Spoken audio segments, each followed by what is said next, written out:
Ele comprou um celeiro velho por 50 centavos e então encontrou o que nenhum fazendeiro ousou tocar: 50 centavos. Essa foi a quantia ridícula que Antônio Ferreira pagou por algo que mudaria sua vida para sempre.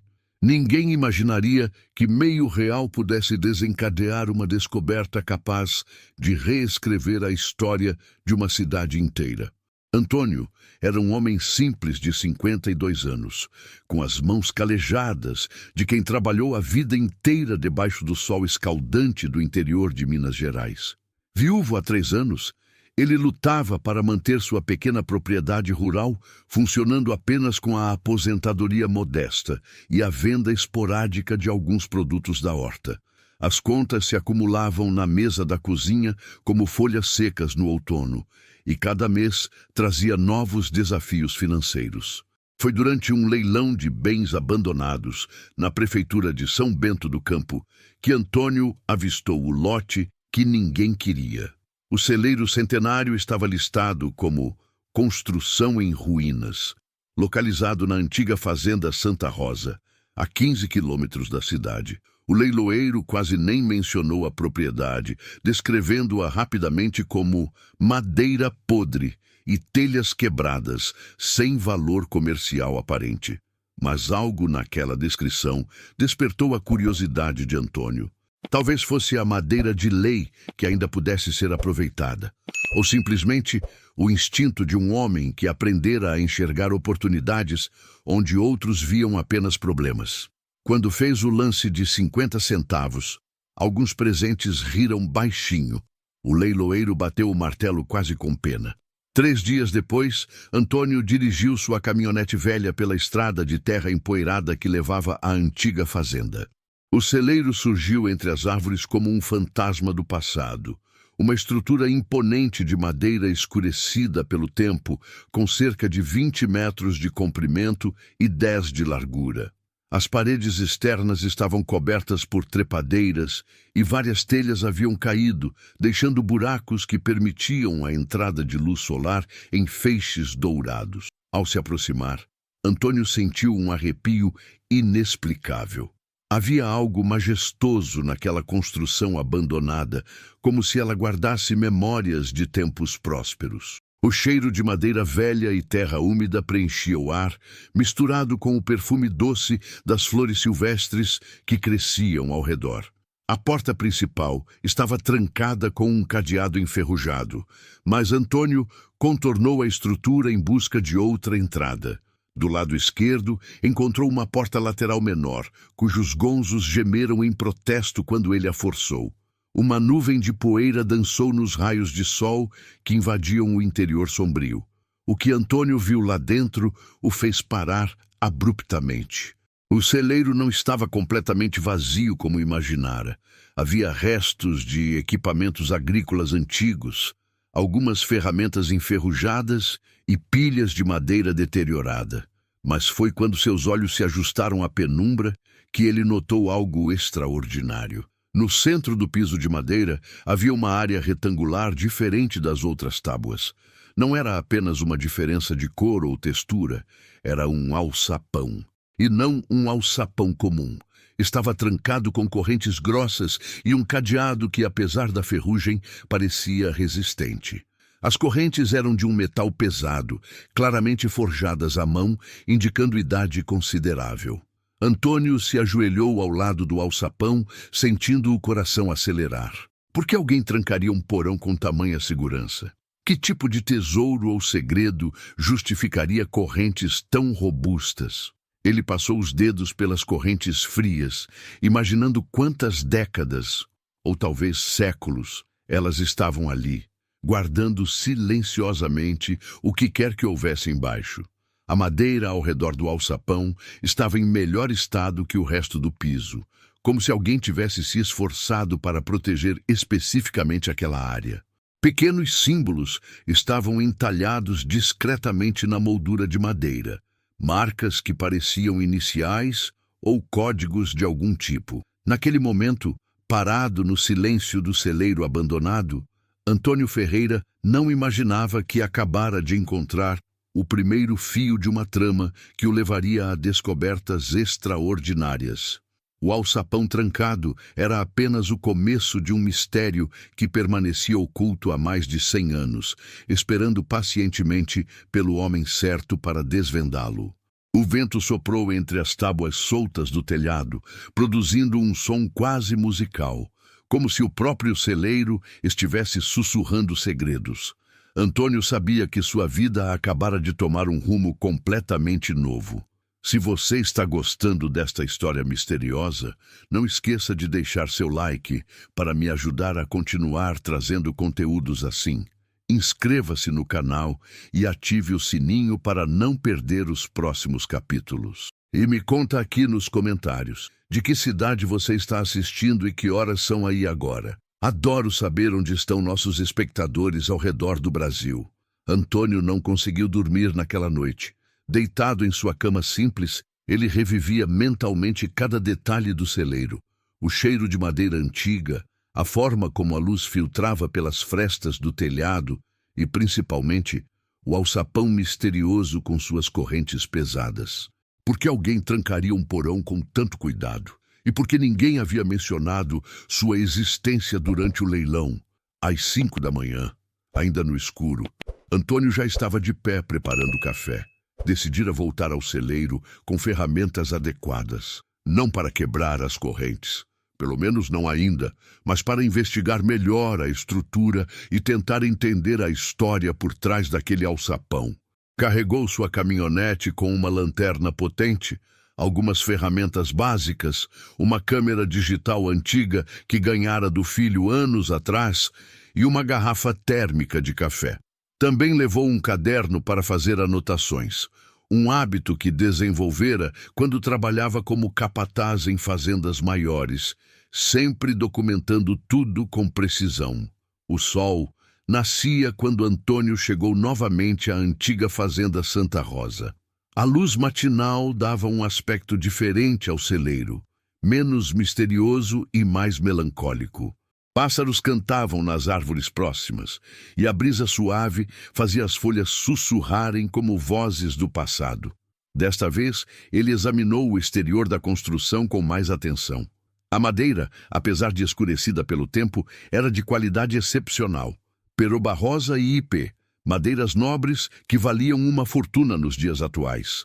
As técnicas de construção evidenciavam trabalho de mestres carpinteiros, com encaixes perfeitos e detalhes ornamentais discretos, mas elegantes. Ao contornar o celeiro, Antônio encontrou uma placa de metal quase completamente coberta pela vegetação. Após limpar cuidadosamente a ferrugem e as plantas, conseguiu ler: Fazenda Santa Rosa, estabelecida em 1847, família Montenegro. O nome Montenegro despertou uma vaga lembrança. Antônio já ouvira falar dessa família em conversas dos mais velhos na cidade, sempre mencionados com certo mistério e respeito. Dentro do celeiro, munido da lanterna potente, ele pôde examinar os símbolos entalhados ao redor do alçapão com mais clareza. Não eram apenas iniciais aleatórias, formavam um padrão deliberado.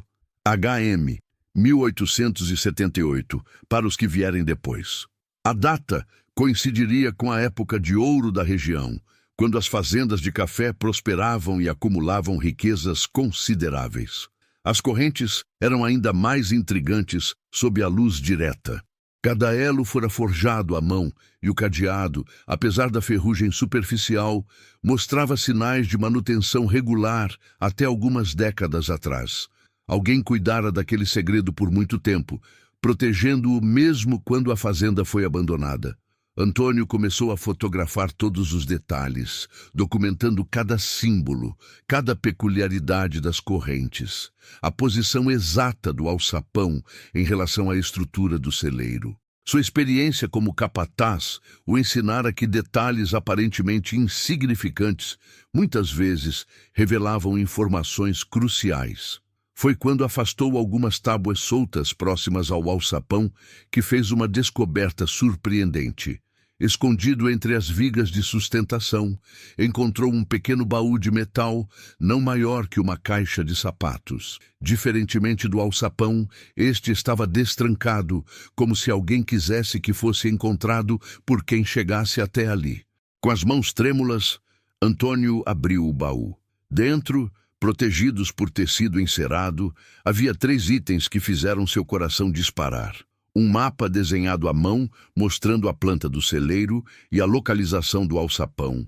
Uma carta escrita em papel amarelado pelo tempo e uma pequena chave de bronze ornamentada. A carta, escrita em caligrafia elegante, dizia: "Para quem encontrar este baú, saiba que o que jaz abaixo é o legado de 3 gerações da família Montenegro.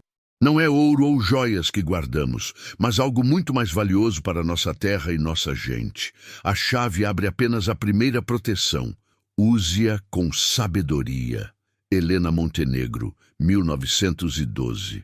Antônio releu a carta várias vezes, sentindo o peso da responsabilidade que acabara de herdar. Helena Montenegro deixara aquela mensagem há mais de 100 anos, confiando que um dia alguém digno encontraria o baú e tomaria a decisão certa sobre o que fazer com o legado da família.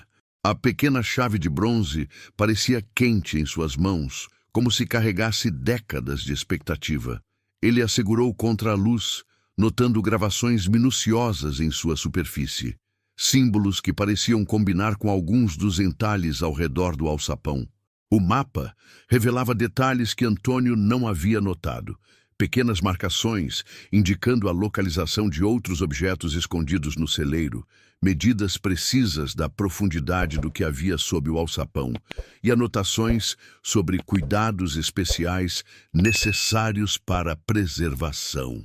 Enquanto estudava os documentos, Antônio percebeu que não estava mais lidando apenas com uma curiosidade ou uma pequena oportunidade financeira.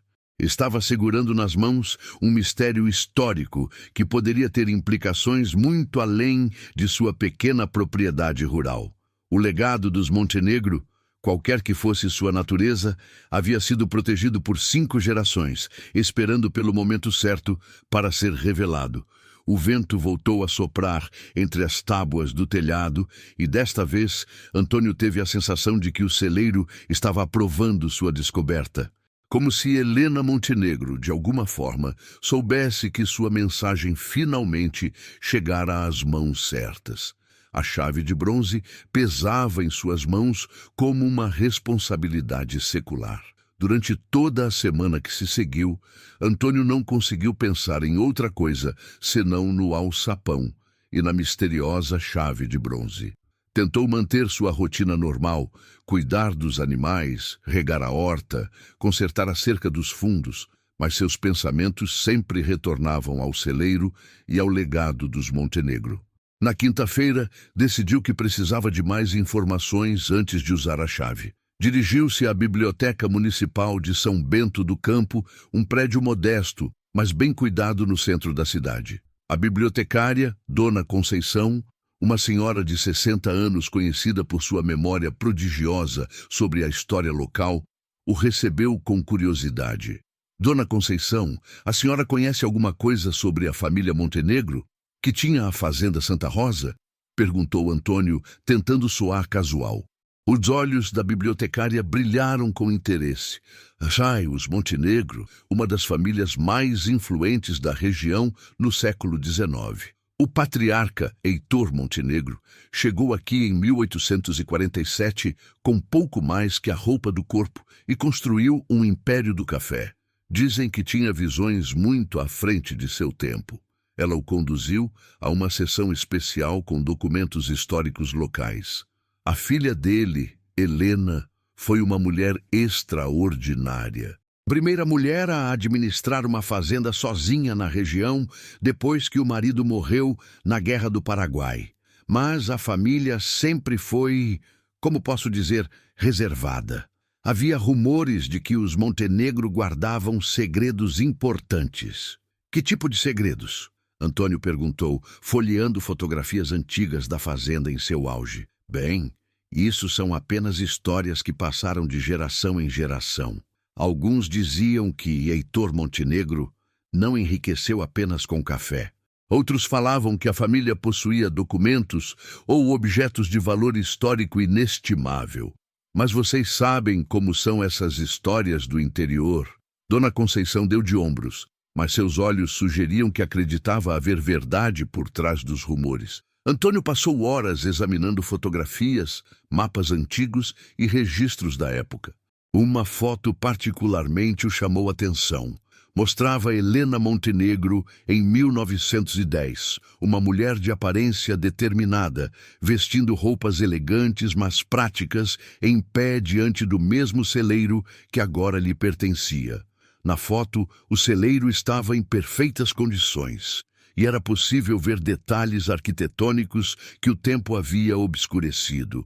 Mais importante ainda, encontrou um recorte de jornal de 1913 com o título Misteriosa doação da família Montenegro beneficia região inteira.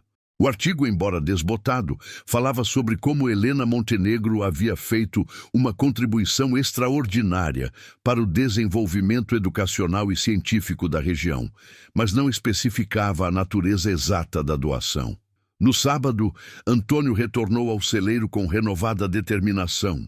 Levou consigo uma corda resistente, uma lanterna de cabeça, luvas de trabalho e ferramentas mais sofisticadas que havia emprestado do vizinho. Também carregou a chave de bronze, que mantivera consigo durante toda a semana como um amuleto. Ao chegar, dirigiu-se diretamente ao alçapão. A chave se encaixou perfeitamente no cadeado, que se abriu com um clique surpreendentemente suave para algo tão antigo. As correntes deslizaram pelas laterais com um ruído metálico que ecoou pelo celeiro vazio. Com o coração batendo forte, Antônio ergueu o alçapão pesado. Suas dobradiças bem lubrificadas sugeriram que alguém as mantivera em boas condições até relativamente pouco tempo atrás. Uma escada de madeira sólida descia para a escuridão, desaparecendo além do alcance da luz natural. O ar que subia do porão estava surpreendentemente seco e limpo, sem o odor de mofo que ele esperava. Havia um cheiro sutil de madeira de cedro, como se o espaço tivesse sido projetado especificamente para a preservação. Antônio ajustou a lanterna de cabeça e começou a descer lentamente. A escada tinha 15 degraus e levava a um porão que era muito mais amplo do que a abertura do alçapão sugeria. O espaço subterrâneo se estendia quase por toda a área do celeiro acima, com cerca de 6 metros de largura e 8 de comprimento. O teto era abobadado, construído com pedras perfeitamente ajustadas, e havia suportes de ferro forjado que garantiam a estabilidade estrutural. Mas foi o que estava armazenado no porão que deixou Antônio completamente atônito. As paredes eram revestidas com estantes de madeira de cedro, todas repletas de livros, documentos, mapas e objetos cuidadosamente organizados. Não eram apenas alguns volumes antigos. Havia centenas de livros, muitos com capas de couro ricamente trabalhadas, títulos em português, latim, francês e outros idiomas que ele não reconheceu. No centro do porão, uma mesa robusta de madeira exibia mapas detalhados da região, instrumentos científicos que pareciam telescópios e sextantes, e várias caixas lacradas com símbolos semelhantes aos que encontrara no alçapão. Uma das paredes era dedicada inteiramente a documentos emoldurados, protegidos por vidro, contendo o que pareciam ser cartas oficiais, certificados e proclamações. Antônio se aproximou de uma das estantes e retirou cuidadosamente um volume. Era um tratado sobre astronomia, datado de 1854, com anotações manuscritas nas margens em português e latim. Outro livro tratava de engenharia hidráulica, com diagramas complexos de sistemas de irrigação e construção de aquedutos. Uma caixa menor, coberta de veludo verde, continha instrumentos delicados que pareciam ser de precisão científica, compassos ornamentados, réguas de cálculo e dispositivos cuja função ele não conseguia determinar. Tudo estava em estado de preservação extraordinário, como se tivesse sido guardado no dia anterior, mas foi quando notou um envelope lacrado, colocado prominentemente sobre a mesa central, com seu nome escrito em caligrafia moderna, que Antônio sentiu um arrepio percorrer sua espinha. Como era possível que alguém soubesse que ele encontraria aquele lugar? Com mãos trêmulas, abriu o envelope e retirou uma carta datada de apenas 2 anos atrás. Senhor Antônio Ferreira, começava a carta, se está lendo estas linhas, significa que meu tempo chegou ao fim e que o destino escolheu você para ser o próximo guardião do legado Montenegro. Antônio teve que se sentar em uma cadeira próxima, sentindo as pernas bambas. A carta continuava com uma caligrafia elegante, mas trêmula, evidentemente escrita por uma pessoa idosa. Meu nome é Esperança Montenegro Silva, bisneta de Helena Montenegro. Durante os últimos 60 anos de minha vida, cuidei sozinha deste tesouro que nossa família protegeu por mais de um século. Sei que pode parecer impossível que eu soubesse de sua existência antes mesmo de você comprar o celeiro. Mas nossa família sempre teve métodos especiais de se preparar para o futuro. Antônio pausou a leitura, olhando ao redor do porão iluminado por sua lanterna. Era impossível processar completamente o que estava acontecendo. Alguém havia previsto sua chegada ali com 2 anos de antecedência. A carta prosseguia. O que você encontrou neste porão não é apenas uma coleção de objetos antigos, é uma biblioteca científica e histórica que representa 3 séculos de conhecimento acumulado. Meu trisavô, Heitor Montenegro, não era apenas um fazendeiro de café, era um visionário, inventor e colecionador que correspondia-se com cientistas e pensadores de toda a Europa e América. Cada livro, cada instrumento, cada documento aqui guardado foi cuidadosamente selecionado por seu valor histórico ou científico. Há tratados únicos sobre astronomia, engenharia, medicina e agricultura que foram considerados perdidos pela comunidade acadêmica. Há mapas que mostram rotas comerciais secretas do século XIX e correspondências com figuras históricas importantes que poderiam reescrever capítulos inteiros de nossa história. Antônio levantou-se e caminhou lentamente entre as estantes, começando a compreender a magnitude do que havia descoberto. Pegou um volume sobre medicina tropical e viu que continha anotações manuscritas de médicos renomados da época, com descobertas que poderiam ter salvado milhares de vidas se tivessem sido compartilhadas. A carta continuava. Helena, minha trisavó, tomou uma decisão difícil quando percebeu que a região estava mudando e que nossa família pode não conseguir proteger adequadamente este conhecimento por muito mais tempo. Ela desenvolveu um plano para que, no momento certo, uma pessoa íntegra e com as habilidades necessárias encontrasse este lugar. Durante décadas, nossa família estudou discretamente as pessoas da região, procurando por alguém que tivesse as características certas: honestidade, persistência, respeito pela história e, principalmente, um coração generoso que colocaria o bem comum acima do ganho pessoal. Você foi escolhido, Sr. Antônio, não por acaso, mas por mérito. Antônio sentiu um misto de orgulho e responsabilidade opressiva. Como podia uma família ter observado e avaliado pessoas por tanto tempo sem que ninguém soubesse? Se está se perguntando como sabíamos sobre você especificamente, a resposta está nos documentos da gaveta esquerda da mesa.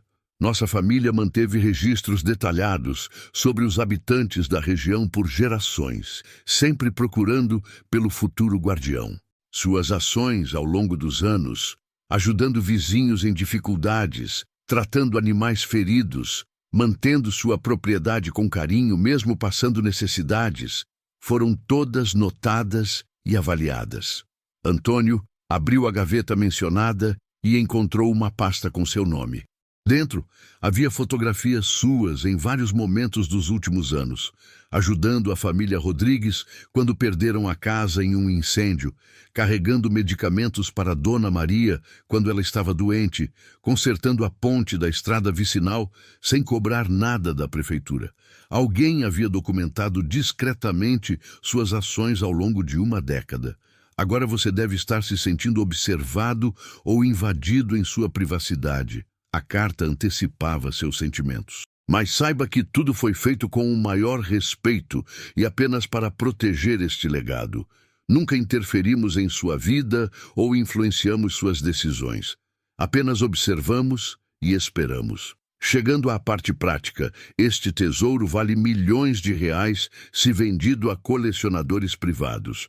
Alguns dos livros aqui são únicos no mundo. Os instrumentos científicos são peças de museu. Os documentos históricos poderiam ser vendidos por fortunas, mas seu verdadeiro valor não é monetário. Antônio continuou lendo enquanto examinava mais itens. Encontrou uma primeira edição de um tratado sobre agricultura sustentável de 1823, com técnicas que eram consideradas revolucionárias hoje em dia. Havia mapas detalhados de recursos hídricos subterrâneos da região, informações que poderiam resolver os problemas de escassez de água que a região enfrentava periodicamente. O que você fará com esta descoberta determinará não apenas seu futuro, mas potencialmente o futuro de muitas pessoas. A carta concluía.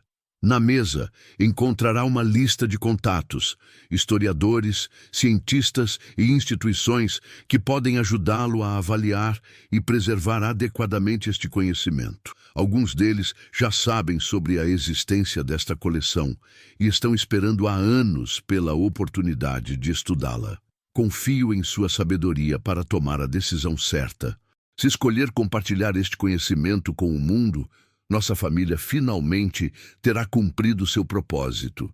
Se decidir que não está preparado para esta responsabilidade, há instruções na pasta azul sobre como transferir a guarda para outra pessoa digna. Seja qual for sua decisão, saiba que você já honrou nossa família com sua integridade ao chegar até aqui. O futuro agora está em suas mãos. Esperança Montenegro Silva, última guardiã do legado Montenegro. Antônio dobrou a carta cuidadosamente, sentindo o peso de gerações de esperança e responsabilidade sobre seus ombros. Olhou ao redor do porão repleto de tesouros intelectuais e percebeu que sua vida simples acabara de se tornar extraordinariamente complexa. Durante 3 dias, Antônio não conseguiu se concentrar em nada além da decisão que precisava tomar. A lista de contatos deixada por Esperança Montenegro incluía nomes de universidades renomadas, museus nacionais e pesquisadores especializados em história do século XIX. Um nome, no entanto, chamou sua atenção especial: professor Dr. Ricardo Vasconcelos, da Universidade Federal de Minas Gerais, com uma anotação manuscrita: confiável, discreto, especialista em história da ciência no Brasil Imperial. Na manhã de segunda-feira, Antônio reuniu coragem e ligou para a universidade. Depois de ser transferido várias vezes, finalmente conseguiu falar com o professor Vasconcelos. Professor, meu nome é Antônio Ferreira e eu gostaria de falar com o senhor sobre uma descoberta histórica que fiz. É relacionada à família Montenegro, de São Bento do Campo. Houve uma pausa do outro lado da linha. Senhor Antônio, disse o professor com voz controlada, mas claramente interessada, posso perguntar como obteve meu contato especificamente em relação aos Montenegro? Foi através de uma carta deixada por Esperança Montenegro Silva. Ela disse que o senhor estava esperando por este contato. Meu Deus, murmurou o professor. Ela disse que isso aconteceria, mas após tantos anos eu começara a duvidar. Senhor Antônio, posso visitá-lo amanhã mesmo? Este é um assunto de extrema importância histórica. No dia seguinte, às 9 horas da manhã, um Fiat Uno azul parou em frente à propriedade de Antônio. Do carro, desceu um homem de cerca de 50 anos, cabelos grisalhos, barba bem aparada e olhos vivos de intelectual. Vestia jeans simples e uma camisa de algodão, tentando não parecer muito formal para o encontro no interior. Professor Vasconcelos, Antônio estendeu a mão. Ricardo, por favor. E muito prazer, senhor Antônio. Há 15 anos esperava por este momento. O aperto de mão foi firme e sincero. A senhora Montenegro me contatou em 2010, disse que um dia alguém me procuraria sobre uma descoberta extraordinária. Confesso que, com o passar do tempo, achei que talvez fosse apenas o delírio de uma senhora idosa. Durante o café da manhã, Antônio contou toda a história. A compra do celeiro, a descoberta do alçapão, a carta de esperança e o conteúdo do porão subterrâneo. O professor ouvia atentamente, fazendo algumas anotações em um caderno pequeno. Senhor Antônio, se o que está me descrevendo for verdade, você descobriu algo que historiadores do mundo inteiro consideravam perdido para sempre. A coleção Montenegro foi mencionada em correspondências de cientistas europeus do século XIX, mas nunca ninguém conseguiu localizá-la. Partiram para o celeiro no meio da manhã. Quando desceram ao porão, a reação do professor foi de puro deslumbramento. Ele se dirigiu imediatamente a uma das estantes e retirou um volume com reverência quase religiosa. Isso é impossível, murmurou, folheando cuidadosamente as páginas. Este é o Tratado sobre Recursos Minerais do Brasil Central, de Johann Baptist von Spix, de 1824. Pensávamos que todas as cópias tinham sido perdidas em incêndios. E olhe estas anotações marginais. São de Heitor Montenegro, dialogando diretamente com Spix sobre descobertas mineralógicas da região. O professor passou 2 horas, examinando diferentes volumes e instrumentos, sua excitação crescendo a cada descoberta. Senhor Antônio, há aqui cartas trocadas entre Heitor Montenegro e Charles Darwin. Documentos sobre experimentos agrícolas que anteciparam técnicas modernas de sustentabilidade em décadas. Mapas geológicos que mostram recursos minerais que nunca foram explorados. Antônio observava o entusiasmo do acadêmico com uma mistura de orgulho e apreensão. Professor, qual seria o valor real disso tudo? Ricardo parou de examinar um sextante ornamentado e olhou diretamente para Antônio. Financeiramente, impossível estimar. Alguns destes livros únicos poderiam ser vendidos por centenas de milhares de reais cada um. A coleção completa poderia valer milhões, mas o valor histórico e científico é inestimável. Há aqui informações que poderiam revolucionar nossa compreensão sobre o desenvolvimento científico do Brasil no século XIX. E se eu decidisse doar tudo para uma universidade ou museu? Seria a decisão mais nobre possível, disse o professor, sua voz carregada de emoção. Mas também lhe traria reconhecimento nacional. Esta descoberta o tornaria famoso como um dos maiores contribuintes para a preservação histórica do país. Haveria homenagens, premiações, oportunidades de palestras. Antônio balançou a cabeça. Não me interessa a fama, professor. Quero fazer a coisa certa. Então permita-me sugerir algo. Ricardo se aproximou da mesa central. Que tal criarmos um projeto em parceria? A universidade poderia estabelecer um centro de pesquisa aqui mesmo, na região. Você permaneceria como curador oficial, receberia um salário digno e o conhecimento seria disponibilizado para pesquisadores do mundo inteiro. Seria uma forma de honrar o legado Montenegro, mantendo os benefícios na comunidade local.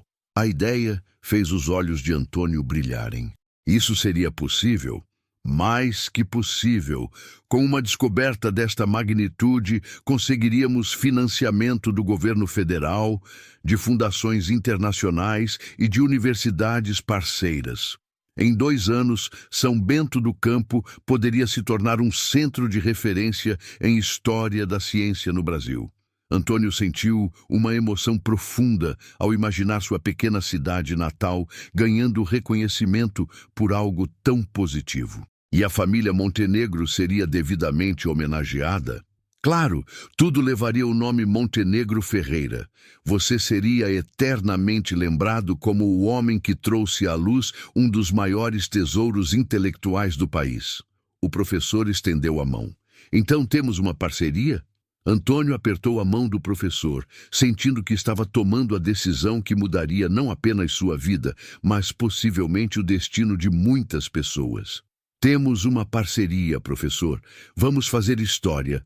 Enquanto subiam do porão, ambos já conversavam animadamente sobre os próximos passos: documentação oficial da descoberta, contato com instituições de financiamento e o planejamento de um centro de pesquisa que honraria tanto o legado Montenegro quanto a generosidade de um fazendeiro simples que escolheu compartilhar um tesouro com o mundo.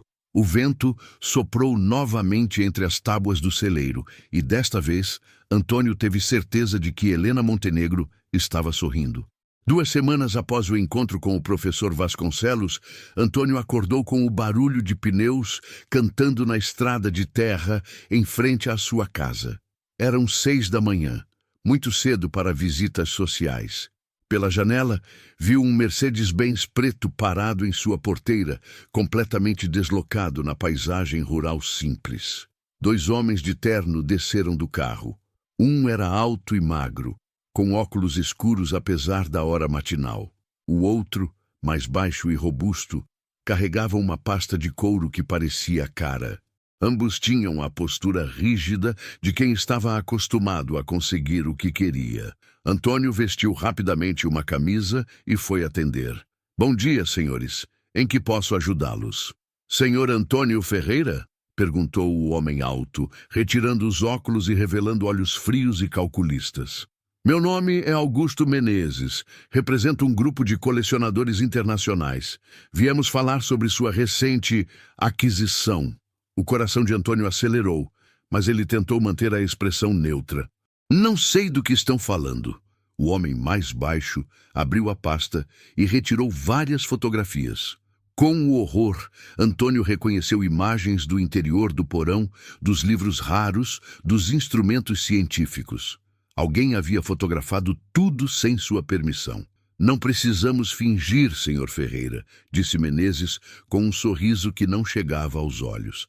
Temos informações muito precisas sobre o que encontrou no celeiro da antiga fazenda Santa Rosa. Estamos aqui para fazer uma oferta muito generosa. Como conseguiram essas fotos? Antônio perguntou, sentindo uma mistura de raiva e medo. Isso não é importante, interveio o homem mais baixo, apresentando-se como Cardoso.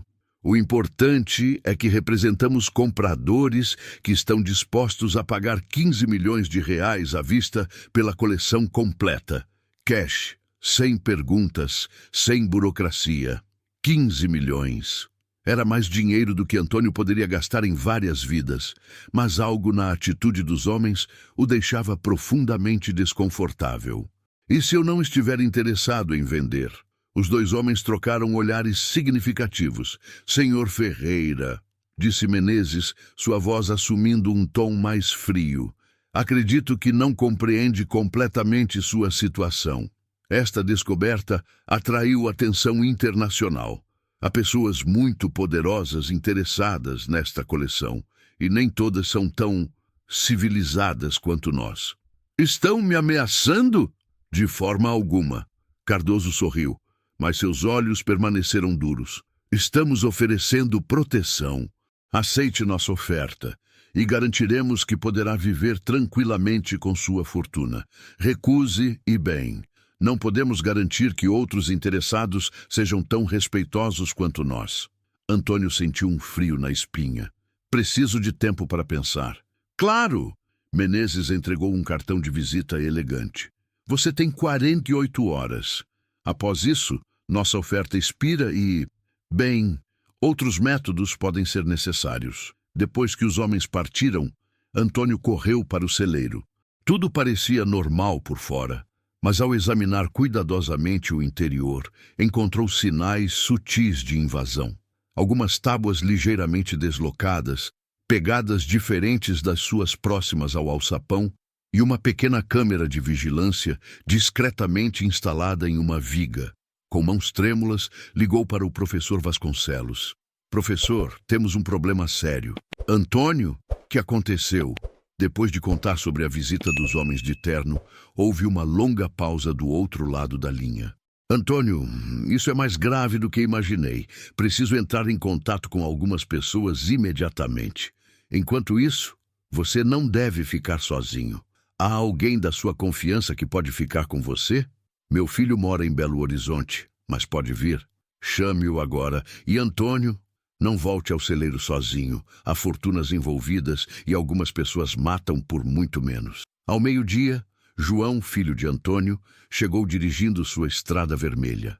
Era um homem de 30 anos, eletricista, pragmático como o pai, mas com a energia da juventude. Antônio contou toda a história, da compra do celeiro à ameaça da manhã. Pai, isso está ficando perigoso, disse João após ouvir tudo. Talvez seja melhor aceitar o dinheiro e acabar com essa história. Não posso, filho. Não é apenas sobre dinheiro, é sobre fazer a coisa certa. Naquela tarde, o professor Vasconcelos chegou acompanhado de 2 homens que se apresentaram como agentes da Polícia Federal, especializados em crimes contra o patrimônio histórico. O mais experiente, delegado Santos, tinha cerca de 40 anos e a postura de quem já enfrentara situações similares. Senhor Antônio, disse o delegado após examinar as fotografias deixadas pelos homens de terno, isso é trabalho de uma organização criminosa especializada em tráfico de arte e antiguidades. Provavelmente tem conexões internacionais e recursos consideráveis. O que isso significa para meu pai? Perguntou João.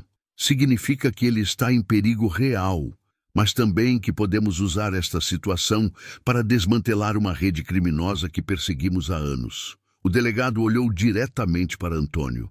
Senhor, precisamos de sua cooperação. Se concordar em colaborar, podemos oferecer proteção total e garantir que o legado Montenegro seja preservado adequadamente. Que tipo de colaboração? Fingir que aceita a proposta deles, mas usar um encontro controlado para capturarmos toda a organização. É arriscado, mas é a única forma de garantir sua segurança a longo prazo e proteger a coleção. Antônio olhou para o filho, depois para o professor, finalmente para o delegado. A decisão que tomara de compartilhar a descoberta com o mundo estava se revelando mais complexa e perigosa do que imaginara, mas sabia que não podia voltar atrás agora. O que preciso fazer? O delegado sorriu pela primeira vez. Primeiro, vamos tornar este lugar seguro. Depois, vamos dar uma lição a esses criminosos sobre mexer com o patrimônio histórico do Brasil. Enquanto os agentes organizavam um esquema de proteção, Antônio olhou uma última vez para o celeiro que mudara sua vida. A descoberta de Helena Montenegro estava se tornando uma aventura muito maior do que qualquer coisa que poderia ter imaginado. Os próximos 2 dias passaram em uma preparação meticulosa. A Polícia Federal transformou discretamente a propriedade de Antônio em uma operação de vigilância sofisticada. Câmeras ocultas foram instaladas em pontos estratégicos, agentes à paisana se posicionaram como trabalhadores rurais na região, e um sistema de comunicação por rádio permitia coordenação constante. O delegado Santos explicou o plano durante uma reunião na cozinha de Antônio na manhã do 2º dia. Você vai ligar para o número do cartão e aceitar a proposta. Vai marcar o encontro para amanhã, às 2 da tarde, no celeiro.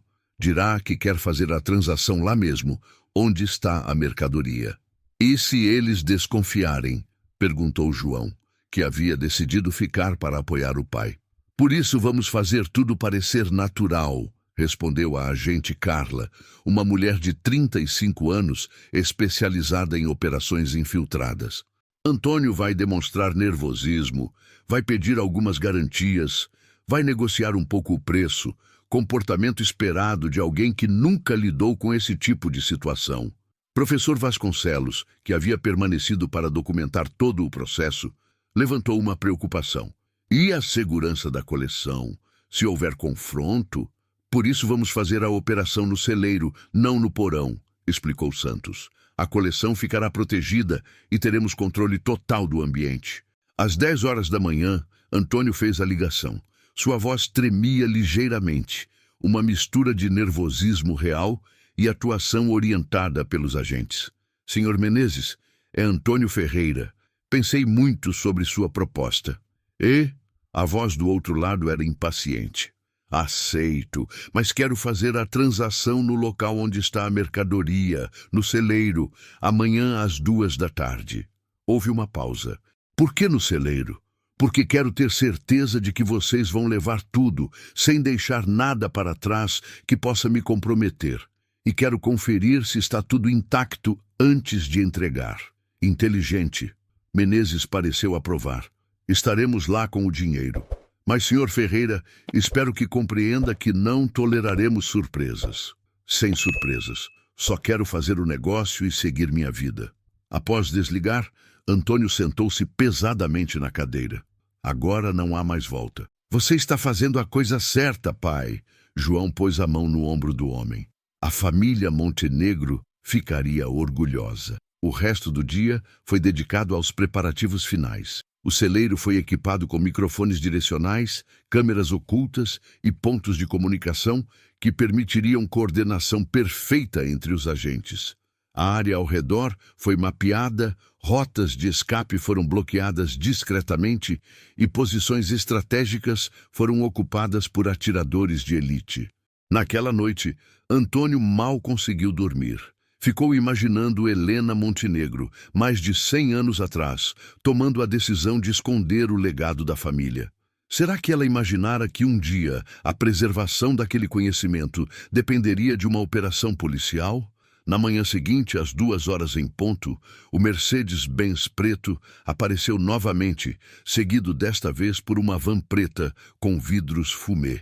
Antônio, usando um microfone oculto na camisa, caminhou em direção ao celeiro com o coração disparado. Menezes desceu do Mercedes acompanhado de Cardoso e mais 2 homens que claramente não eram negociadores, eram seguranças armados. Da van saíram 4 homens carregando equipamentos que pareciam destinados ao transporte de obras de arte. Senhor Ferreira, Menezes cumprimentou-o com um aperto de mão firme. Vejo que tomou a decisão inteligente. Onde está o dinheiro? Antônio tentou soar nervoso, mas determinado. Cardoso bateu na lateral da van. 15 milhões, como prometido. Mas primeiro queremos ver a mercadoria. Antônio os conduziu ao celeiro, sentindo os olhos dos atiradores ocultos, acompanhando cada movimento. Abriu a porta lateral e entrou, seguido pelo grupo. Uma vez dentro, dirigiu-se ao alçapão. Está tudo aqui embaixo, disse, ajoelhando-se para levantar a tampa pesada. Foi quando tudo começou a dar errado. Um dos seguranças, mais observador que os outros, notou algo estranho. Chefe, disse em voz baixa, há marcas de pneus muito recentes aqui ao redor, mais carros do que os nossos. Menezes imediatamente ficou alerta. Senhor Ferreira, quem mais esteve aqui nos últimos dias? Ninguém. Antônio mentiu, mas sua voz soou menos convincente. Revistam ele, ordenou Menezes. Em segundos, encontraram o microfone. O rosto de Menezes se contorceu de raiva. Polícia Federal, não é? Muito esperto, fazendeiro. Foi o sinal que o delegado Santos estava esperando. Polícia Federal! Ninguém se mexe! O que se seguiu foram os segundos mais tensos da vida de Antônio. Agentes federais surgiram de todas as direções, cercando completamente o grupo criminoso. Houve alguns momentos de tensão quando um dos seguranças tentou sacar uma arma, mas foi imediatamente dominado pelos atiradores posicionados estrategicamente. Mãos na cabeça, todos no chão! Os comandos ecoaram pelo celeiro, enquanto os criminosos eram rapidamente dominados e algemados. Menezes, mesmo algemado, olhou para Antônio com ódio puro. Isso não acaba aqui, fazendeiro. Há outras pessoas interessadas nesta coleção. Talvez, respondeu o delegado Santos, aparecendo ao lado de Antônio. mas elas vão ter que lidar conosco primeiro. Em menos de 20 minutos, toda a operação estava concluída. Os criminosos foram presos, suas armas apreendidas e o dinheiro que traziam, que se revelou falso como esperado, foi confiscado como evidência. Antônio se sentou em uma pilha de madeira velha, sentindo as pernas bambas pela adrenalina. João correu para abraçá-lo, e o professor Vasconcelos aproximou-se com um sorriso de admiração e alívio. "Conseguimos, Antônio", disse o professor. "O legado Montenegro está seguro." Mas enquanto observava os criminosos sendo levados, Antônio não conseguia esquecer as palavras finais de Menezes. Seria verdade que havia outras pessoas interessadas na coleção? A aventura estava realmente terminando ou apenas começando uma nova fase? 2 semanas após a operação policial, a história de Antônio Ferreira começou a se espalhar muito além dos limites de São Bento do Campo. O que iniciara como uma descoberta pessoal havia se transformado em um fenômeno nacional que capturava a imaginação de pessoas por todo o Brasil. O primeiro sinal da mudança foi a chegada de uma equipe da TV Globo. O repórter, um jovem entusiasmado chamado Rafael, conduziu Antônio pelo celeiro, enquanto câmeras profissionais documentavam cada detalhe da descoberta. "Senhor Antônio", perguntou o repórter, "quando comprou este celeiro por 50 centavos, imaginou que estava adquirindo um dos maiores tesouros históricos do país?" "Nunca", Antônio respondeu honestamente, ainda se ajustando à atenção da mídia. "Eu só queria aproveitar a madeira de lei. O resto, bem, foi o destino." A reportagem foi ao ar no Jornal Nacional 3 dias depois, alcançando milhões de espectadores. O telefone de Antônio não parava de tocar. Jornalistas, historiadores, curiosos e até produtores de cinema querendo contar sua história. Mas foi a ligação do ministro da Cultura que realmente mudou tudo. "Senhor Ferreira", disse a voz formal do outro lado da linha, "é uma honra falar com um verdadeiro herói da preservação histórica nacional. Gostaria de convidá-lo para receber uma homenagem especial em Brasília." Professor Vasconcelos, que havia se tornado um visitante constante e algo como um assessor informal de Antônio, estava presente durante a ligação. Seus olhos brilharam de emoção. "Antônio, isso é extraordinário! Reconhecimento do governo federal!" A cerimônia em Brasília foi surreal para um homem simples do interior de Minas. Antônio, vestindo o terno novo que João o ajudara a comprar, encontrou-se no Palácio da Cultura, ao lado de dignitários, acadêmicos renomados e figuras importantes da sociedade brasileira. "Senhor Antônio Ferreira", declarou o ministro durante a cerimônia, "representa o melhor do caráter brasileiro, honestidade, generosidade e amor pela nossa história. Sua decisão de preservar e compartilhar o legado Montenegro, em vez de vendê-lo para colecionadores privados, é um exemplo que inspirará gerações." A medalha era pesada em suas mãos, mas Antônio sentia que o verdadeiro peso era o da responsabilidade que assumira. Durante seu discurso de agradecimento, olhou para a plateia distinguida e pensou em Helena Montenegro. "Esta descoberta não é minha", disse, sua voz ecoando pelo salão solene. "Pertence a todos os brasileiros." Helena Montenegro e sua família protegeram este conhecimento por mais de um século, esperando o momento certo para compartilhá-lo com o mundo. "Eu apenas tive a sorte de ser o instrumento dessa vontade." De volta a São Bento do Campo, as mudanças eram visíveis por toda parte. A pequena cidade estava se transformando rapidamente em um destino de interesse histórico e cultural. O prefeito, inicialmente cético sobre toda a situação, agora trabalhava febrilmente para acomodar o influxo de visitantes. "Antônio", disse ele durante uma reunião na prefeitura, "precisamos de sua ajuda para planejar a infraestrutura. Estão chegando pesquisadores do mundo inteiro, hotéis de cidades vizinhas estão lotados, restaurantes não conseguem atender a demanda." O projeto do centro de pesquisa estava avançando rapidamente. Com financiamento do governo federal, de universidades parceiras e de fundações internacionais, a construção de um complexo moderno ao lado do celeiro histórico havia começado. O prédio combinaria tecnologia de ponta com design que respeitava a arquitetura rural tradicional. Professor Vasconcelos havia se mudado temporariamente para a região para supervisionar a catalogação da coleção Montenegro. Antônio, ele disse durante uma de suas visitas diárias, cada dia descobrimos algo novo. Ontem encontramos correspondências que provam contato direto entre Heitor Montenegro e Dom Pedro II. Há projetos de engenharia que estavam 100 anos à frente de seu tempo. Mas o aspecto que mais emocionava Antônio era ver o impacto na própria comunidade. Jovens da região estavam sendo contratados como assistentes de pesquisa, aprendendo sobre preservação histórica e técnicas de arquivo. Dona Conceição, a bibliotecária municipal, havia sido nomeada consultora especial do projeto, sua memória prodigiosa sobre a história local sendo finalmente reconhecida e valorizada.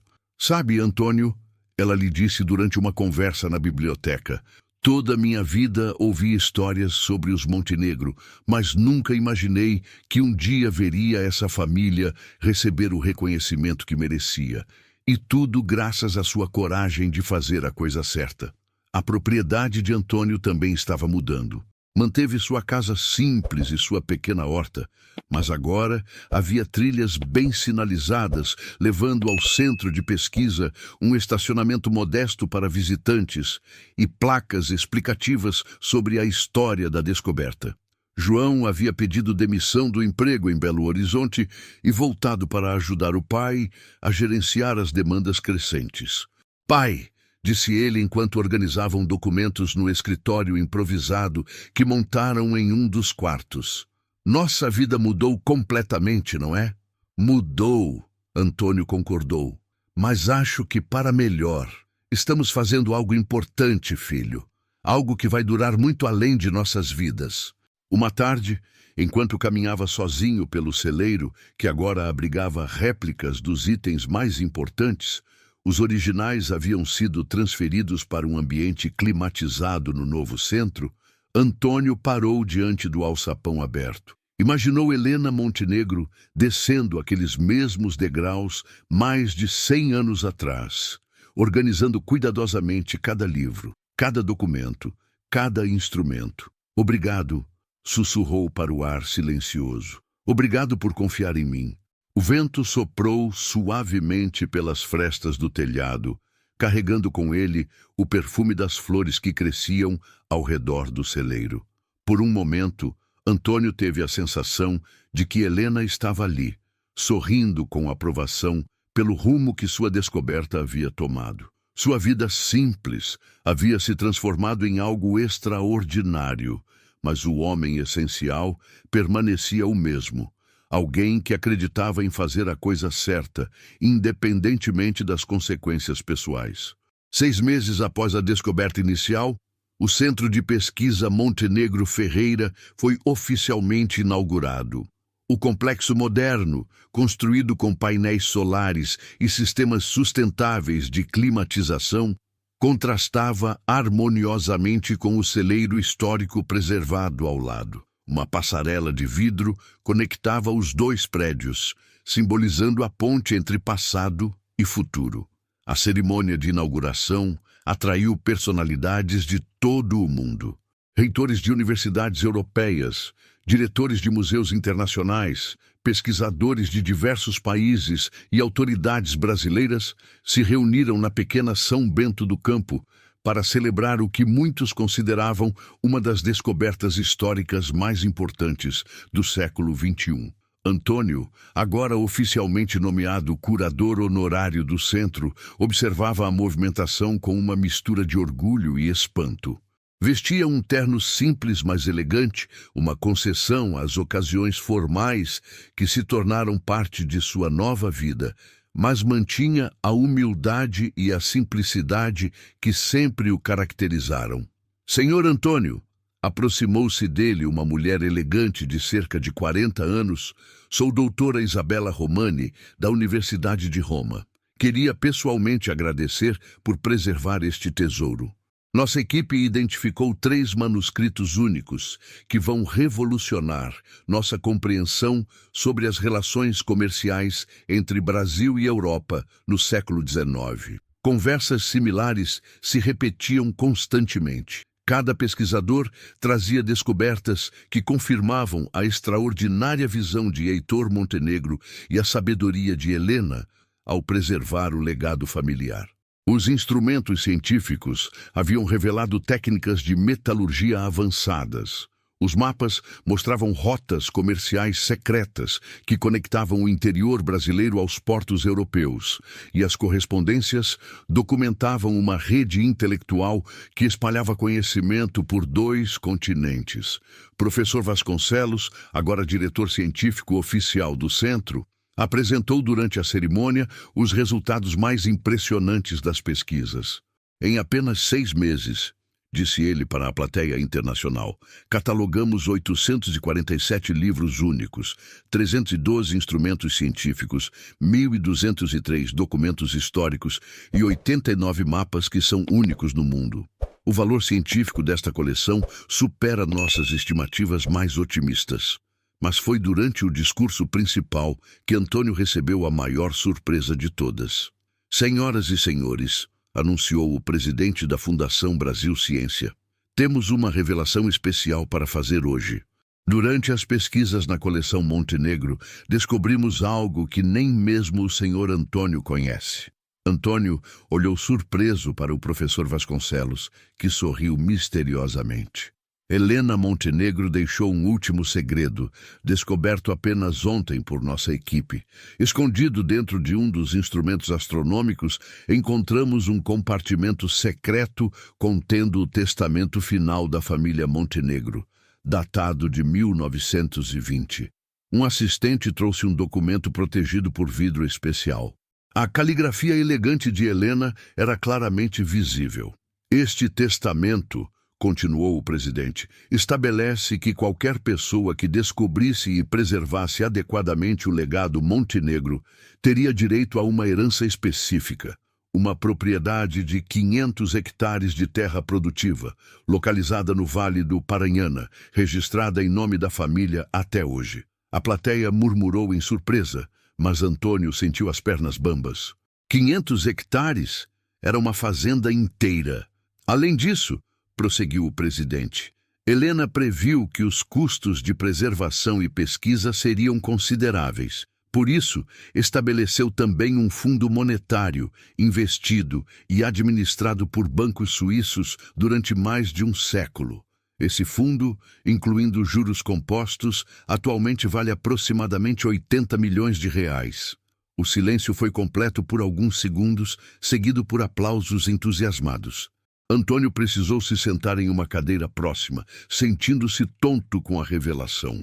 O testamento especifica que esta herança deve ser usada para garantir que o guardião do legado Montenegro possa dedicar sua vida inteiramente à preservação do conhecimento sem preocupações materiais, concluiu o presidente. Senhor Antônio Ferreira, a família Montenegro deixou isso para você. Naquela noite, após as cerimônias e quando todos os convidados se retiraram, Antônio caminhou sozinho pelo celeiro. O alçapão estava aberto, mas agora uma escada moderna e bem iluminada dava acesso ao porão climatizado, onde a coleção original era preservada. João se juntou a ele, ainda processando as revelações do dia. Pai, você percebe o que isso significa? Você é um dos homens mais ricos de Minas Gerais agora. Não é sobre o dinheiro, filho, Antônio respondeu, passando a mão pelas antigas vigas de madeira. Helena Montenegro me deu muito mais que riqueza. Ela me deu um propósito. Professor Vasconcelos apareceu na entrada do celeiro. Antônio, espero que não se sinta sobrecarregado com toda essa responsabilidade. Na verdade, professor, me sinto privilegiado. Antônio olhou ao redor do espaço que mudara sua vida. Durante 50 anos, trabalhei duro apenas para sobreviver. Agora tenho a chance de trabalhar para algo maior que eu mesmo. E seus planos? Antônio sorriu, uma expressão de paz e determinação em seu rosto. Vou usar os recursos que Helena me deixou para fazer deste centro o melhor do mundo. Quero que estudantes de famílias simples como a minha tenham acesso a esse conhecimento. Quero que São Bento do Campo se torne um exemplo de como preservar história pode transformar uma comunidade inteira. E a fazenda de 500 hectares vai se tornar um centro de agricultura sustentável, usando as técnicas que encontramos nos documentos Montenegro. Se Heitor estava um século à frente de seu tempo em ciência, vamos provar que suas ideias sobre agricultura também eram revolucionárias. Os três homens ficaram em silêncio por alguns momentos, contemplando a jornada extraordinária que começara com a compra de um celeiro por 50 centavos. Sabe, disse Antônio finalmente, acho que Helena Montenegro sabia exatamente o que estava fazendo quando escolheu nossa família para guardar seu legado. Ela entendeu que as melhores descobertas não são guardadas por museus ou universidades, mas por pessoas que compreendem seu verdadeiro valor. O vento soprou suavemente pelas frestas do telhado, carregando consigo o perfume das flores que cresciam ao redor do celeiro.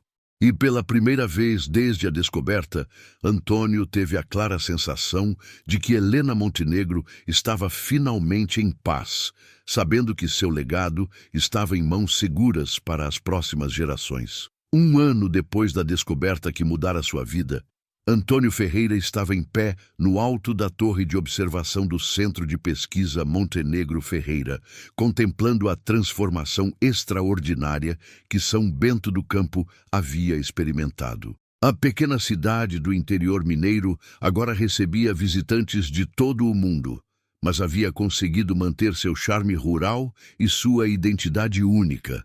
Do alto da torre, podia ver a nova Universidade Federal que estava sendo construída, especializada em História da Ciência e Agricultura Sustentável. Via também a Fazenda Montenegro Ferreira, os 500 hectares que Helena lhe deixara, onde uma nova geração de agricultores aprendia técnicas sustentáveis baseadas nos conhecimentos do século XIX, descobertos na coleção. Pai, João chamou de baixo. Chegaram os convidados especiais para a cerimônia de hoje. Hoje marcava exatamente um ano desde que Antônio descobrira o alçapão. Para celebrar a data, ele havia organizado uma cerimônia especial, a revelação pública da última descoberta feita na coleção Montenegro, algo que mantivera em segredo durante os últimos 3 meses. Descendo da torre, Antônio encontrou um grupo muito especial de visitantes esperando por ele. Eram descendentes da família Montenegro, localizados após meses de pesquisa genealógica por todo o Brasil e exterior.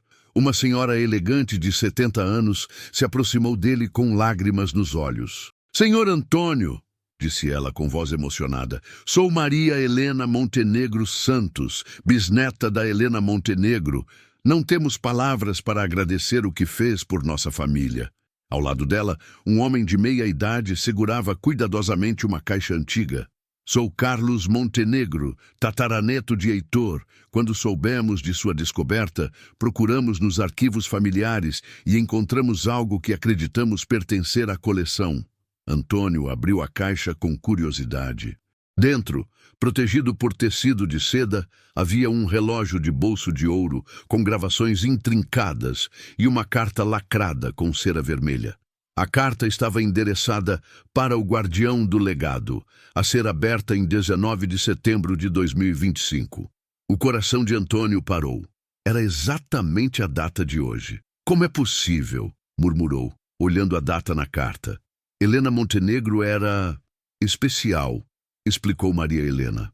"Nossa família sempre soube que ela tinha uma capacidade extraordinária de prever eventos futuros.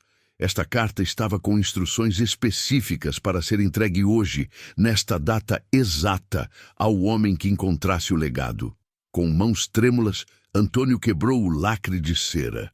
A carta, escrita na caligrafia familiar de Helena, dizia: "Meu querido guardião, se está lendo isto na data prevista, significa que o tempo finalmente se completou.